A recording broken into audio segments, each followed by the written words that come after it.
Pulau Pandan jauh ke tengah, Gunung Daik bercabang 3, hancur badan di kandung tanah, budi yang baik dikenang juga. Assalamualaikum dan salam sejahtera. Saya Dura Insyira, wartawan anda pada hari ini. Majlis Sambutan Hari Guru 2025, 18 Mei berlangsung dengan penuh kemeriahan dan kesyukuran. Bertemakan Guru Pemacu Reformasi Pendidikan, majlis ini diadakan bagi menghargai jasa dan pengorbanan para pendidik yang menjadi tonggak utama dalam merealisasikan sistem pendidikan dan melahirkan generasi yang cemerlang. Baiklah, bersama saya Puan Sariza yang merupakan seorang pengetua di SMK Bandar Baru Sintok ini. Apa khabar Puan? Khabar baik, Alhamdulillah. Baiklah Puan, daripada apa yang kita dapat lihat tadi, majlis ini bertemakan Guru Pemacu Reformasi Pendidikan.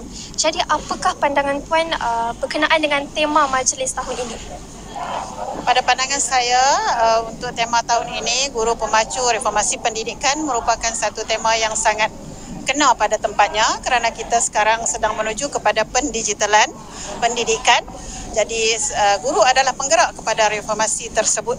Jadi guru perlu bersedia untuk menangani dan memacu pendidikan kita berdasarkan idea-idea, inovasi-inovasi untuk melaksanakan PDPC menggunakan digital. Terima kasih. Itu sahaja Puan. Terima kasih atas kerjasama yang diberikan. Baiklah, bersama saya guru praktikal di SMK Bandar Baru Sintok iaitu Cikgu Syafiza dan Cikgu Afika.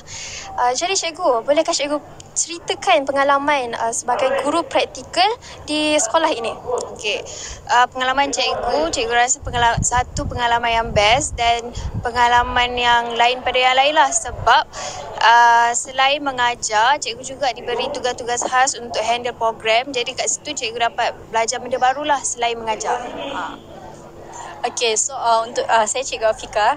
So untuk saya dekat sini adalah dari segi pengalaman yang biasa untuk saya adalah dari segi untuk adaptasi lah dengan budaya dan bahasa dekat sini. Sebab saya bukan asal dekat sini, I'm from Sabah.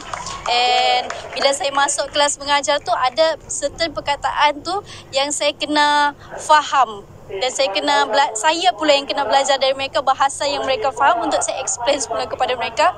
So overall pengalaman yang paling best adalah beradaptasi dengan budaya yang ada dekat sekolah, dekat negeri ni sendiri. Ya. Baiklah, itu sahaja soalan daripada saya. Terima kasih Cikgu. Bersama saya saudara Arik dan Zarif yang merupakan murid di SMK Bandar Baru Sintok ini. Apa khabar? Alhamdulillah sihat. Alhamdulillah baik. Baiklah, apakah perasaan Arik apabila menghadiri majlis sambutan Hari Guru pada hari ini? Alhamdulillah saya berasa sangat gembira sebab kami dapat berkumpul beramai-ramai dalam menghadiri sambutan Hari Guru, hari yang penuh bermakna untuk insan yang bergelar guru lah. Baiklah, kita teruskan dengan saudara Zarif. Jadi, Zarif, apakah persembahan yang paling anda suka dalam sambutan ini? Dalam banyak-banyak aktiviti yang dilaksanakan dalam majlis ini, saya lebih suka apabila adanya aktiviti suka-duka yang telah berlangsung. Jadi, yang diadakan oleh guru-guru. Pada hari ini, guru-guru telah menunjukkan satu persembahan yang hebat dan secara langsung menunjukkan sisi positif dalam diri mereka di luar kelas. Okey, itu sahaja daripada Zarif dan Arik. Terima kasih atas kerjasama yang diberikan. Baiklah, bersama saya saudara Nasruddin dan Daniel Ashraf yang merupakan ketua bagi AJK sambutan Hari Guru pada tahun ini. Apa khabar? Sihat, Alhamdulillah. Alhamdulillah baik. Baiklah, apakah cabaran dan tugas utama AJK dalam menjayakan sambutan pada hari ini? Ada beberapa cabaran yang perlu kami hadapi untuk menjayakan majlis sambutan Hari Guru ini.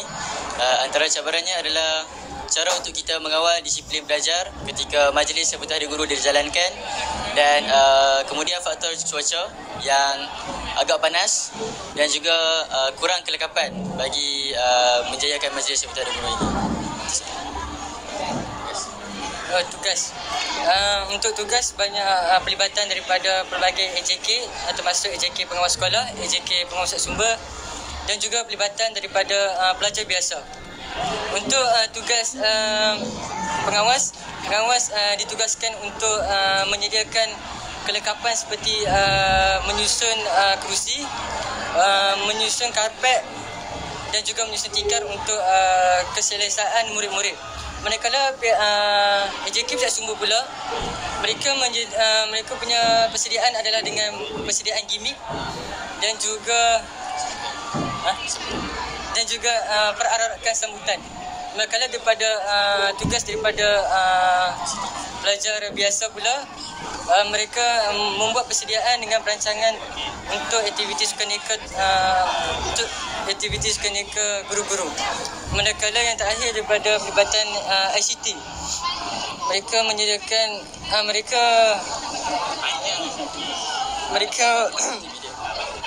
Baiklah, itu sahaja daripada saya. Dengan itu berakhirlah sesi temu mobile dari liputan kami bagi Majlis Sambutan Hari Guru 2025. Semoga semangat dan dedikasi para guru menjadi inspirasi kepada semua. Saya Nurah Insyirah, wartawan anda dari TVPSS Al-Falah ingin mengucapkan selamat Hari Guru dan salam Malaysia Madani. Assalamualaikum dan jumpa lagi.